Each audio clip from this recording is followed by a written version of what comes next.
আমি আপনাদেরকে বলবো, এই প্রথম আলো এবং ডেইলি স্টার, এরা ডেইলি স্টার নয়, এরা হচ্ছে দিল্লি স্টার। প্রথম আলো নয়, এগুলো হচ্ছে প্রথম অন্ধকার। আমরা অন্তর্বর্তীকালীন সরকারকে ইদানিং দেখতে পাচ্ছি, তারা হঠাৎ করে প্রথম আলো ডেইলি স্টারের প্রতি খুব নমনীয়। আমার বুঝে আসে না, যারা স্বৈরাচারীকে তৈরি করলো, স্বৈরাচার তো পালালো, কিন্তু এখনো পর্যন্ত প্রথম আলো টিকে আছে কিসের জোরে? যদি বলেন খুঁটির জোরে টিকে আছে, তাহলে কথায় আছে ছাগল নাচে খুঁটির জোরে। যে খুঁটির জোরে ছাগলটা নাচে, সেই খুঁটিটা আগে তুলে ফেলতে হবে। আজকে গোটা বাংলাদেশের মানুষ প্রথম আলোর বিরুদ্ধে দাঁড়িয়েছে, ডেইলি স্টারের বিরুদ্ধে দাঁড়িয়েছে, কিন্তু প্রথম আলো আপন মহিমায় দাঁড়িয়ে আছে, যেন তাকে বলার কেউ নাই, তার বিরুদ্ধে কথা বলার কেউ নাই। আপনারা প্রথম আলো বাদ দিয়ে দেন, ডেইলি স্টার বাদ দিয়ে দেন, দৈনিক জঘন্য কণ্ঠ বাদ দিয়ে দেন, ৭১ বাদ দিয়ে দেন, এই সবগুলা পত্রিকা বাংলাদেশের স্বার্থ বিরোধী কাজ করে, কথা বলতে হবে ঠিক কিনা? এগুলো বাদ দিয়ে এই ডিসেম্বর মাসে বাংলাদেশের সর্বাধিক জনপ্রিয় পত্রিকা আমার দেশ প্রকাশিত হচ্ছে ইনশাআল্লাহ। বাংলাদেশের সিংহ পুরুষ মাহমুদুর রহমান, আল্লাহ পাক যেন তার নেক হায়াত দারাজ করেন, জোরে বলেন আল্লাহুম্মা আমিন। আপনাদের কাছে তিনি একজন সাংবাদিক কিংবা সাহিত্যিক এতটুকুন পরিচয় থাকতে পারে, আমার কাছে তার পরিচয়টা ভিন্ন। ২০১৩ সালে শাপলা চত্বর তৈরি হয়েছিল। ২০১৩ সালে গোটা বাংলাদেশের মানুষ একজন আলেমের নেতৃত্বে এক হয়েছিল।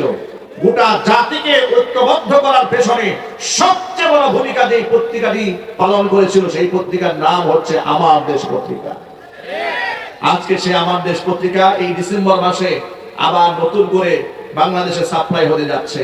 আমার দেশ পত্রিকার সাথে দেশের মুসলমানেরা ছিল, দেশপ্রেমিকরা ছিল, ভারতের আগ্রাসন বিরোধী এই পত্রিকা পক্ষে গোটা জাতিকে থাকতে হবে। আপনারা কি প্রস্তুত আছেন ইনশাআল্লাহ? কারা কারা আছেন হাত দেখতে চায়। আমার দেশ পত্রিকাকে গ্রহণ করবেন, ডেইলি স্টার এবং প্রথম আলোকে নিষিদ্ধ করে দেবেন, বলেন না ইনশাআল্লাহ? হকারদেরকে বলে দেবেন তারা যেন আমার দেশ পত্রিকা বিতরণ করে, প্রথম আলো, ডেইলি স্টার এই ধরনের পত্রিকাগুলো এলাকার মধ্যে যেন না নিয়ে আসে। তাদেরকে বলবেন, আপনারা সাপোর্ট দিবেন তো ইনশাআল্লাহ? বলেন না ইনশাআল্লাহ? কেন দিবেন শোনেন। কোরআনে কারিমের ধারক এবং বাহকদেরকে যে সমস্ত পত্রিকাগুলা জঙ্গি হিসেবে মানুষের সামনে উপস্থাপন করে, পিনাকি ভট্টাচার্যের যে রেকর্ড প্রথম আলোর ব্যাপারে আপনারা যারা সচেতন মহল তারা ইতিমধ্যে দেখেছেন, তারা লিখেছে সেখানে জঙ্গি হওয়ার আলামতগুলা কি কি। যদি একটা ছেলে নামাজ পড়ে ঠিক মতো, ইউনিভার্সিটিতে সঠিক সময় যায়, খুব ভালো রেজাল্ট করে, বাপ মার পকেট থেকে টাকা চুরি না করে, গান বাজনা না শোনে, তাহলে এটা হচ্ছে জঙ্গি হওয়ার প্রথম আলামত। জোরে বলেন নাউজুবিল্লাহ। পত্রিকার পাতায় জঙ্গি হওয়ার প্রথম আলামত হিসেবে যে এটা লিখেছে সে ইসলামের পরম বন্ধু। আপনারা যেভাবে আওয়াজ দেন মনে হচ্ছে খুব আতঙ্কে আছেন। যারা পত্রিকার ভাষায় এমন কথা লেখে যে নামাজ পড়লে সে হচ্ছে জঙ্গি, তারা কি মুসলমানদের বন্ধু? তারা কি মুসলমানদের শত্রু? এই শত্রুদের সাথে আমাদের কোনো আপোষ নাই, ঠিক কিনা জোরে বলে? মনে রাখবেন, আল হুব্বু ফিল্লাহ ওয়াল বুগযু ফিল্লাহ। কাউকে যদি আমরা ভালোবাসি আল্লাহর জন্যই ভালোবাসবো, কাউকে যদি আমরা ঘৃণা বলে প্রত্যাখ্যান করি সেটা আল্লাহর জন্য আমরা ঘৃণা বলে প্রত্যাখ্যান করব। আমরা কারো দালালি করি না, আমরা কোরআন এবং সুন্নাহর দালালি করি, ঠিক কিনা বলেন? কোরআন সুন্নাহর পক্ষে যারা কথা বলবে, যাদের অন্তরে দেশপ্রেম আছে, স্বাধীনতা সার্বভৌমত্বের পক্ষে যারা কথা বলবে, যারা লড়বে, আমরা তাদের পক্ষে লড়ে যাব ইনশাআল্লাহ। একটু ভালো করে ঠান্ডা মাথায় শোনেন। মুফতি হারুন ইজহার হাফিজাহুল্লাহ, তার বক্তব্য আপনার সাংবাদিকদের স্টেটমেন্ট আপনারা দেখেছেন। সাংবাদিকদের সামনে তিনি যে সাক্ষাৎকার দিয়েছিলেন তার ইন্টারভিউটা আপনারা ইতিমধ্যে অনেকে শুনেছেন। যে আলেমদেরকে এই প্রথম আলোর সাথে সংশ্লিষ্ট সাংবাদিকরা কিভাবে নির্যাতন করেছে, রিমান্ডে নিয়ে টর্চার করেছে, কত কষ্ট তাদেরকে দিয়েছে, এবং আলেম ওলামাদের ব্যাপারে কত জঘন্য ভাষায় তারা হেডলাইন করেছে। ঢাকা বিশ্ববিদ্যালয়ে যে সমস্ত ছেলেরা প্রকাশ্যে গাঁজা সেবন করে, তাদেরকে এই সমস্ত পত্রিকা কিংবা এই সমস্ত সাংবাদিক কিংবা বুদ্ধিজীবীদের কোনো এক্সকিউজ ছিল না, কোনো মন্তব্য ছিল না। কিন্তু যখনই এদেশের ধর্মপ্রাণ মুসলমানেরা সেখানে দাঁড়িয়ে পড়েছে, নামাজ পড়েছে, টুপি পড়েছে, তাদেরকে জঙ্গি, মৌলবাদ, উগ্রবাদ কিংবা আন্ডারওয়ার্ল্ডের সদস্য হিসেবে পরিচিত করার জন্য এই সমস্ত পত্রিকাগুলো ভূমিকা পালন করেছে। কথা বলেন, ঠিক কিনা বলেন? অথচ আপনাদের সকলকে বলবো, প্রিয় ভাইরা, আমার কাছে আপনার কাছে সবার আগে প্রথম পরিচয় হচ্ছে আমি একজন সাচ্চা মুসলমান। আল্লাহ যে বিধান কোরআনে দিয়েছেন, যে বিধান আল্লাহ রাসূল দিয়েছেন, সেটা হাসি মুখে মানতে চায়, সেটা সমাজে বাস্তবায়ন করতে চায়। যদি এটা মানতে গিয়ে, বাস্তবায়ন করতে গিয়ে যদি প্রতিবন্ধকতার শিকার হই, প্রতিবন্ধকতা যারা সৃষ্টি করে তাদের বিরুদ্ধে আমরা লড়তে চাই। ইনশাআল্লাহ বলেন। আল্লাহ পাক যেন গোটা জাতিকে ঐক্যবদ্ধ করা দেন, জোরে করে আমিন। যে কথা বলতে চাচ্ছি সেটা হলো, আল্লাহ বলেন আর রহমান ওয়া আল্লামাল কোরআন, দয়াময় আমি আল্লাহ, আমার সবচেয়ে বড় দয়া বান্দাকে আমি কোরআন শিখিয়েছি। কোরআন শেখাবার কারণে কি হয়েছে একটু লক্ষ্য করেন। রাত যখন 2টা বাজে, রাত যখন 3টা বাজে, আপনার বিশ্ববিদ্যালয়ের ক্যাম্পাসগুলো একটু ঘুরে দেখবেন। 2:30 বাজে, 2টা বাজে, দেখবেন ইয়াং এবং তরুণ তরুণীরা ফেসবুক, হোয়াটসঅ্যাপ, ভাইবারে অন্যায় প্রেম আদান প্রদান করে, হারাম রিলেশনের সাথে জড়িত হয়ে যায়। কিন্তু একই বয়সের অসংখ্য ছাত্র ছাত্রী মাদ্রাসায় পড়ে, কসম আল্লাহ, বিশেষ করে যতগুলা কওমি মাদ্রাসা আছে, আবাসিক মাদ্রাসা, হাজার হাজার ছাত্র ছাত্রী সেখানে পড়াশোনা করে। একটু মাদ্রাসার মধ্যে রাত 3টা বাজে নজর দিবেন, 2:30 বাজে নজর দিবেন। আমার কথা আপনি শুধু শুধু কেন বিশ্বাস করবেন?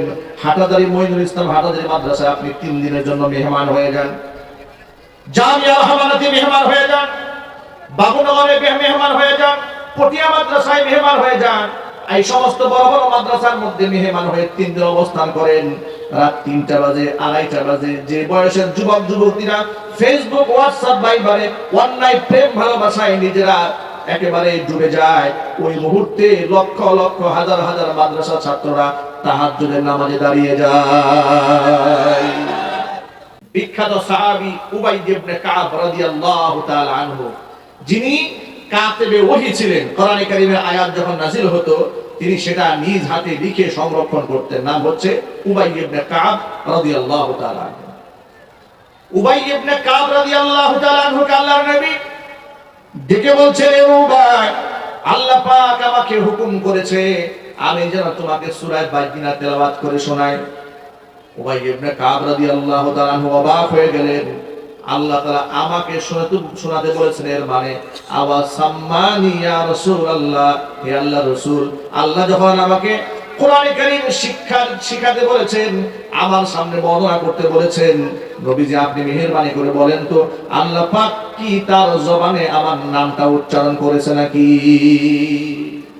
আওয়া সাম্মানি, আল্লাহকে আমার নাম উচ্চারণ করেছেন? রাসূল বলেন, হ্যাঁ উবাই, আল্লাহ তোমার নাম ধরে বলেছেন আমি যেন তোমার কোরআন শেখাই। সুবহানাল্লাহ। আল্লাহর জবানে উবাই ইবনে কাব রাদিয়াল্লাহু তাআলা আনহুর নাম উচ্চারিত হয়েছে। কেন উচ্চারিত হয়েছে? কারণ তিনি কোরআন শরীফের শিক্ষক ছিলেন। আপনারা আমার সামনে যারা বসে আছেন, আপনাদের জ্ঞাতার্থে বলতে চাই, আল্লাহ যে কোরআন শরীফে বললেন আর রহমান ওয়া আল্লামাল কোরআন, আমার দয়ার সবচেয়ে বড় দয়া এটা যে বান্দাকে আমি কোরআন শিখিয়েছি। এটা সবচেয়ে বড় দয়া যে এজন্য এর কয়েকটা প্রমাণ আপনারা লক্ষ্য করেন। আচ্ছা, আমাদের দেশের স্কুল, কলেজ, বিশ্ববিদ্যালয়ের মধ্যে মাদক আছে না নাই? সাক্ষ্য কিন্তু সকলে একটু জোরে দেন নাই। আরো জোরে বলতে হবে, মাদক আছে না নাই? ঢাকা বিশ্ববিদ্যালয়ে মাদক আছে না নাই? বরং মাদক সেখানে নির্বিঘ্নে নিশ্চিন্তে সেখানে লোকেরা সেবন করতে পারে, কোনো অসুবিধা হয় না। যদি কোনো ব্যক্তি সেখানে প্রকাশ্যে গাঁজা সেবন করে তাতে কোনো অসুবিধা নেই। বয়ফ্রেন্ড গার্লফ্রেন্ড নিয়ে ঘুরে বেড়ায় তাতেও কোনো অসুবিধা নেই। কিন্তু অসুবিধা ছিল বিশ্ববিদ্যালয়ে কোনো ছেলে যদি মুখের মধ্যে দাড়ি রেখে মাথায় টুপি দিয়ে সঠিক সময় জামাতে নামাজ আদায় করেছে, তার পেছনে গোয়েন্দা লাগিয়ে দেওয়া হয়েছে, রয়ের এজেন্টদেরকে লাগিয়ে দেওয়া হতো তার মৌলবাদ আখ্যা দেওয়ার জন্য। আর এই কাজগুলা করতো তারা এই কাজগুলো জাতির সামনে খুব বৃহৎ পরিসরে পরিকল্পিতভাবে সব একে জাতির সামনে উপস্থাপন করত প্রথম আলো এবং ডেইলি স্টার নামক জঘন্য বাংলাদেশ বিরোধী দুটি পত্রিকা।